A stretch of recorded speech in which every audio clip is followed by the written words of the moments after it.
military departments had never discovered what the acronym stood for. Winston Churchill had defined the MOSP as tangle within tangle, plot and counterplot, ruse and treachery, cross and double cross, true agent, false agent, double agent. To them he added the words of his favorite military strategist, Sun Tzu, the Chinese expert on guerrilla war. The enemy must not know where I intend to give battle. For if he does not know where I intend to give battle, he must prepare in a great many places. And when he prepares everywhere, he will be weak everywhere. Both the MOSP and Tzu's words became the battle cry for the SOE. The Prime Minister had sent both quotations to Gubbins. On that hot, somnolent July day, when the move into Baker Street was completed, he knew special means would be essential to defeating Adolf Hitler and the 1,000,000 German soldiers manning fortified defences along the French coast, which Hitler boasted was the strongest since the Great Wall of China. He called it the Atlantic Wall. The SOE would operate beyond it to provide the French people with their liberty, the first step to lifting the Nazi yoke off the rest of Europe. Gubbins read every MI5 vetting report on his staff. A number were nationals of occupied countries who had fled to England. Their language skills and geographical knowledge of their countries made them suitable recruits. But Britain was increasingly gripped by spy mania.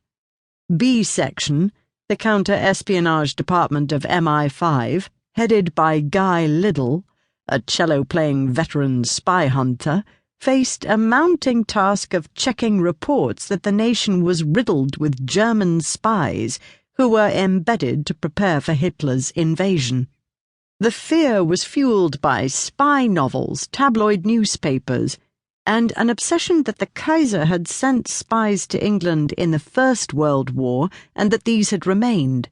They were said to be disguised as nuns, travelling salesmen, bank managers, and those gentlemen who are the best behaved in your town, the Sunday Express wrote. Robert Baden-Powell, the founder of the Boy Scout movement, insisted, "You can identify a spy from the way he walks, but only from behind." There is a class of people prone to spy mania, Winston Churchill told Gubbins, who dismissed it as a fifth-column neurosis.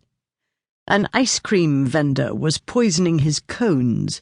A psychiatrist at a mental hospital was training patients to kill politicians. There wasn't a day when reports of nefarious activities didn't land on Gubbins's desk. They became stories to lighten his morning staff meetings. Gubbins brought Margaret Jackson and Vera Long with him to Baker Street, both of whom had been his secretaries since the outbreak of war.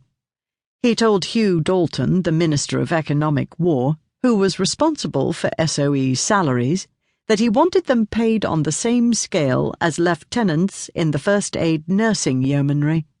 In staff relations, as with so much else, Gubbins was ahead of his time. In the First World War, the Fannies were known as the first arrivals, as they collected the wounded from the battlefields and drove them to the French coast to be brought back to England. Gubbins decided that all female staff in the SOE would wear Fanny uniforms. Those who would be sent into France would not wear them, but would hold an officer's commission, and their salaries would be banked for them in London until their return.